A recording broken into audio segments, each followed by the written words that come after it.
Hey guys, we're going to read chapter 3 of Things Fall Apart by Chinua Achebe. Make sure you guys take notes and record anything, quotes that you could use in your essay. Chapter 3. Okonkwo didn't have the start in life which many young men usually had. He didn't inherit a barn from his father. There was no barn to inherit. The story was told in Umuofia of how his father, Unoka, had gone to consult the oracle of the hills and the caves to find out why he always had a miserable harvest. The oracle was called Agbala, and people came from far and near to consult it. They came when misfortune dogged their steps or when they had a dispute with their neighbors. They came to discover what the future held for them or to consult the spirits of their departed fathers. The way into the shrine was a round hole at the side of a hill, just a little bigger than the round opening into a henhouse. Worshippers and those who came to seek knowledge from the god crawled on their belly through the hole and found themselves in a dark, endless space in the presence of Agbala. No one had ever beheld Agbala except his priestess, but no one who had ever crawled into his awful shrine had come out without the fear of his power. His priestess stood by the sacred fire which she built in the heart of the cave and proclaimed the will of the god. The fire didn't burn with a flame. The glowing logs only served to light up vaguely the dark figure of the priestess. Sometimes a man came to consult the spirit of his dead father or relative. It was said when such a spirit appeared, the man saw it vaguely in the darkness, but never heard its voice. Some people even said that they had heard the spirits flying and flapping their wings against the roof of the cave. Many years ago, when Okonkwo was still a boy, his father Unoka had gone to consult Agbala. The priestess in those days was a woman called Chika. She was full of the power of her god, and she was greatly feared. Unoka stood before her and began his story. "Every year," he said sadly, "before I put any crop in the earth, I sacrifice a cock to Ani, the owner of all land. It is the law of our fathers. I also kill a cock at the shrine of Ijifiuko, the god of yams. I clear the bush and set fire to it when it is dry. I sow the yams when the first rain has fallen, and stake them when the young tendrils appear. I weed—" "Hold your peace!" screamed the priestess, her voice terrible as it echoed through the dark void. "You have offended neither the gods nor your fathers, and when a man is at peace with his gods and his ancestors, his harvest will be good or bad according to the strength of his arm. You, Unoka, are known in all the clan for the weakness of your machete and your hoe. When your neighbors go out with their axe to cut down virgin forests, you sow your yams on exhausted farms that take no labor to clear. They cross 7 rivers to make their farms. You stay at home and offer sacrifices to a reluctant soil. Go home and work like a man." Unoka was an ill-fated man. He had a bad chi, or personal god, and evil fortune followed him to the grave, or rather to his death, for he had no grave. He died of the swelling, which was an abomination to the earth goddess. When a man was afflicted with swelling in the stomach and the limbs, he was not allowed to die in the house. He was carried to the evil forest and left there to die. There was the story of a very stubborn man who staggered back to his house and had to be carried again to the forest and tied to a tree. The sickness was an abomination to the earth, and so the victim could not be buried in her bowels. He died and rotted away above the earth and was not given the first or the second burial. Such was Unoka's fate. When they carried him away, he took with him his flute. With a father like Unoka, Okonkwo didn't have the start in life which many young men had. He neither inherited a barn, nor a title, nor even a young wife. But in spite of these disadvantages, he had begun, even in his father's lifetime, to lay the foundations of a prosperous future. It was slow and painful, but he threw himself into it like one possessed. And indeed he was possessed by the fear of his father's contemptible life and shameful death. There was a wealthy man in Okonkwo's village who had 3 huge barns, 9 wives, and 30 children. His name was Nakwibi, and he had taken the highest but one title which a man could take in the clan. It was for this man that Okonkwo worked to earn his first seed yams. He took a pot of palm wine and a cock to Nakwibi.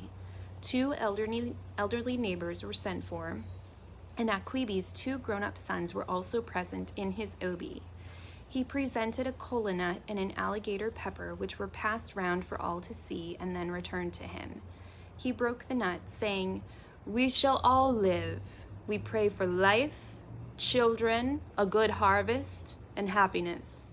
You will have what is good for you, and I will have what is good for me. Let the kite perch, and let the eagle perch too. If one says no to the other, let his wing break."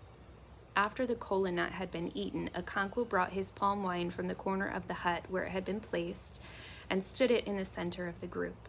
He addressed Nakwibi, calling him our father. "Naiya," he said, "I have brought you this little kola. As our people say, a man who pays respect to the great paves the way for his own greatness. I have come to pay you my respects and also to ask a favor. But let us drink the wine first." Everybody thanked Okonkwo, and the neighbors brought out their drinking horns from the goatskin bags they carried. Nakwibi brought down his own horn, which was fastened to the rafters. The younger of his sons, who was also the youngest man in the group, moved to the center, raised the pot on his left knee, and began to pour out the wine. The first cup went to Okonkwo, who must taste his wine before anyone else, and then the group drank, beginning with the eldest man. When everyone had drunk 2 or 3 horns, Nakwibi sent for his wives. Some of them were not at home, and only 4 came in. "Is Anasi not in?" he asked them. They said she was coming. Anasi was the first wife, and the others could not drink before her, and so they stood waiting. Anasi was a middle-aged woman, tall and strongly built. There was authority in her bearing, and she looked every inch the ruler of the womenfolk in a large and prosperous family. She wore the anklet of her husband's titles, which the first wife alone could wear. She walked up to her husband and accepted the horn from him. She then went down on one knee, drank a little, and handed back the horn. She rose, called him by his name, and went back to her hut. The other wives drank in the same way, in their proper order, and went away. The men then continued their drinking and talking. Ogbuefi Idigo was talking about the palm wine tapper, Obiako, who suddenly gave up his trade. "There must be something behind it," he said, wiping the foam of wine from his mustache with the back of his left hand. "There must be a reason for it. A toad does not run in the daytime for nothing." "Some people say the oracle warned him that he would fall off a palm tree and kill himself," said Akukalia. "Obiaka has always been a strange one," said Nakwibi. "I have heard that many years ago, when his father had not been dead very long, he had gone to consult the oracle. The oracle said to him, 'Your dead father wants you to sacrifice a goat to him.' Do you know what he told the oracle? He said, 'Ask my dead father if he ever had a fowl when he was alive.'" Everybody laughed heartily, except Okonkwo, who laughed uneasily, because, as the saying goes, an old woman is always uneasy when dry bones are mentioned in a proverb. Okonkwo remembered his own father. At last the young man who was pouring out the wine held up half a horn of the thick white dregs and said, "What we are eating is finished." "We have seen it," the others replied. "Who will drink the dregs?" he asked. "Whoever has a job in hand," said Idigo, looking at Nakwibi's elder son Iguelo with a malicious twinkle in his eye. Everybody agreed that Iguelo should drink the dregs. The dregs, by the way, are like at the bottom of a glass of wine. Sometimes there is like little pieces of like fruit and stuff that have settled to the bottom from the grapes, and so the dregs are like that, which we don't particularly like in American culture, but in Igbo culture it sounds like it's kind of an honor, or there's some sort of superstition behind drinking the dregs, which we'll see in a second when it continues. But the other thing I wanted to point out is, so far in chapter 3, we're seeing more of kind of their faith or their superstitions. The oracle has appeared again, just like in chapter 2, and we're also seeing more of the Igbo customs, particularly their social customs. I mentioned when we were reading chapter 1 that a lot of people struggle reading this book, Things Fall Apart, because it's kind of meandering and it's kind of like, sometimes it's hard to tell where it's going and it seems kind of like there's not really a main point. But the book is written by an Igbo man and it's written in the style of their language. So there's a lot of kind of like circling around and kind of meandering in the writing. So just keep that in mind. And we're seeing that not just with the writing, but also in the author's description of this meeting between Okonkwo and Nkwebe, who he's trying to borrow some yam seeds from. This chapter, a lot of it so far is also, it's not really flashback, but it's kind of going back to Okonkwo as a young man. His dad didn't provide him with a good start, so he is going to meet with this man to see if he can get some yam seeds from him to start. So this is the beginning of when he becomes like successful. Where am I?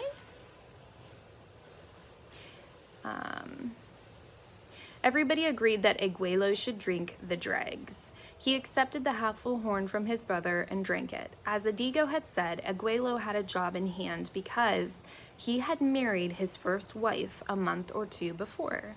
The thick dregs of palm wine were supposed to be good for men who were going into their wives. He's trying to get his wife pregnant, his first wife. So the superstition is that drinking the dregs is good for fertility, basically. After the wine had been drunk, Okonkwo laid his difficulties before Nkwebe. "I've come to you for help," he said. "Perhaps you can already guess what it is. I've cleared a farm, but have no yams to sow. I know what it is to ask a man to trust another with his yams, especially these days when young men are afraid of hard work. I am not afraid of hard work. The lizard that jumped from the high Iroko tree to the ground said he would praise himself if no one else did. I began to fend for myself at an age when most people still suck at their mother's breasts. If you give me some yam seeds, I shall not fail you." Nkwebe cleared his throat. "It pleases me to see a young man like you these days when our youth has gone so soft. Many young men have come to me to ask for yams, but I have refused because I knew they would just dump them in the earth and leave them to be choked by weeds. When I say no to them, they think I'm hard-hearted. But it is not so. Iniki the bird says that since men have learned to shoot without missing, he has learned to fly without perching. I've learned to be stingy with my yams. But I can trust you. I know it as I look at you. As our father said, you can tell a ripe corn by its look. I shall give you twice 400 yams. Go ahead and prepare your farm." So in this scene, we learn more about their culture. Yams was their cash crop, and it was it's kind of like earning money. So for Okonkwo as a young man to go to Nkwebe and ask him for some of his yams, and of course Nkwebe is very prosperous and well reputed in the tribe. For Okonkwo to go to him and ask for yams, it takes a lot of bravery. And the fact that this man is willing to give him so many yam seeds shows us that he really trusts Okonkwo, and Okonkwo already as a young man has a good reputation. And although there's a lot of differences between this culture and our culture so far, like, you know, the oracle and the way that they do things and the way that they talk, we can still find some similarities. And I think one of the similarities that hopefully you're kind of picking up on is this idea that elderly people oftentimes, not always, but oftentimes feel like the younger generation is maybe not as good as they were, or as strong as they were, or as hardworking. And that's kind of what Nkwebe is saying here at the beginning. He's pointing out that he feels like a lot of the younger men at this time were like not working as hard as his generation, and so he doesn't trust them. But there's something about Okonkwo that makes him feel that he is different. Okonkwo thanked him again and again and went home feeling happy. He knew that Nkwebe would not refuse him, but he had not expected he would be so generous. He had not hoped to get more than 400 seeds. He would now have to make a bigger farm. He hoped to get another 400 yams from one of his father's friends at Isuzu. Sharecropping was a very slow way of building up a barn of one's own. After all the toil, one only got a third of the harvest. So that's revealing to us kind of what Okonkwo is going to be expected. He's going to be expected to give 2/3 of his crops back to the man who lended him the seeds. But for a young man whose father had no yams, there was no other way. And what made it worse in Okonkwo's case was that he had to support his mother and 2 sisters from his meager harvest. And supporting his mother also meant supporting his father.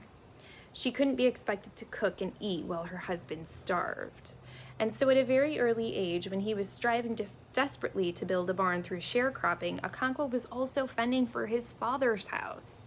It was like pouring grains of corn into a bag full of holes.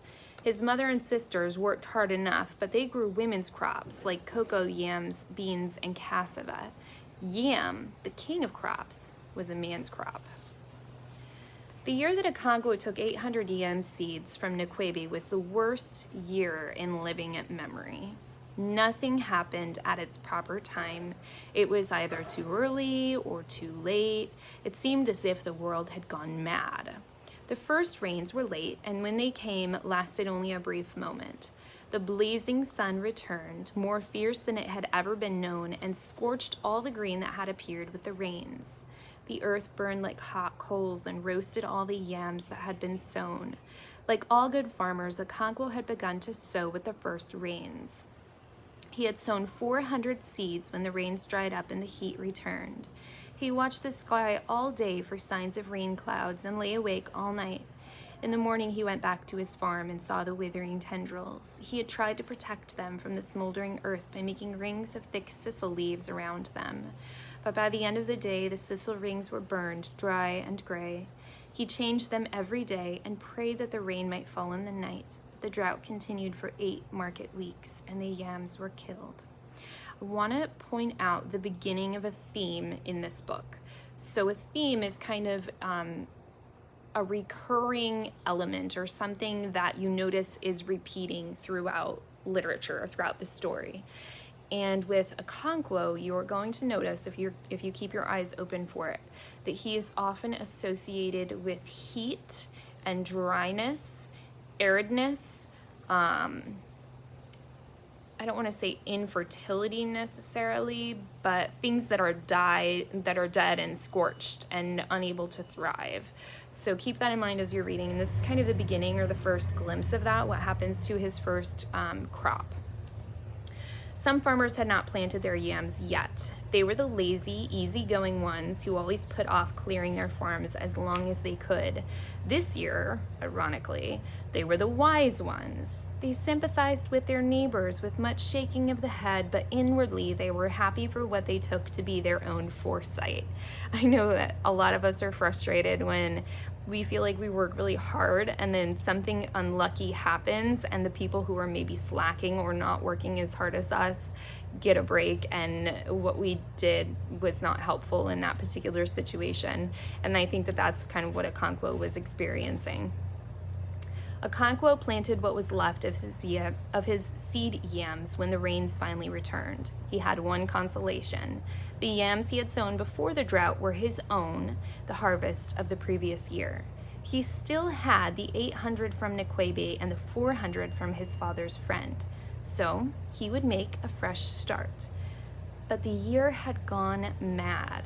Rain fell as it had never fallen before. For days and nights together, it poured down in violent torrents and washed away the yam heaps. Trees were uprooted and deep gorges appeared everywhere. Then the rain became less violent, but it went from day to day without a pause. The spell of sunshine, which always came in the middle of the wet season, didn't appear. The yams put on luxurious green leaves, but every farmer knew that without sunshine, the tubers, which is the actual food part, wouldn't grow. That year, the harvest was sad, like a funeral. and many farmers wept as they dug up the miserable and rotting yams. One man tied his cloth to a tree branch and hanged himself. These two paragraphs, the last ones that I read, actually, 1, 2, 3, 4, 5 paragraphs. The last 5 paragraphs, like where it starts the year that Okonkwo took 800 CDMs to where I've read, those are all very important. In fact, they are kind of metaphors for the entire story of things fall apart. So if you want to go back and reread those paragraphs and look at how they might be a metaphor or symbolic for the plot of the story and kind of dig into that, analyze that, and examine that, it will give you some insight and some foreshadowing about what's to come later in the story. So keep that in mind. Okonkwo remembered that tragic year with a cold shiver throughout the rest of his life. It always surprised him when he thought of it later that he did not sink under the load of despair. He knew that he was a fierce fighter, but that year had been enough to break the heart of a lion. "Since I survived that year," he always said, "I shall survive anything." He put it down to his inflexible will. His father, Onoka was then an ailing man, had said to him during that terrible harvest month, "Don't despair. I know you will not despair. You have a manly and a proud heart. A proud heart can survive a general failure because such a failure does not prick its pride. It is more difficult and more bitter when a man fails alone." That is also foreshadowing. Really important paragraph there. Onoka was like that in his last days. His love of talk had grown with age and sickness. It tried Okonkwo's patience beyond words. Okay. Thank you for joining me for Chapter 3. Make sure you guys fill out your study guide and pull out any quotes that you think you might be able to use in your essay, and I'll talk to you soon. Bye.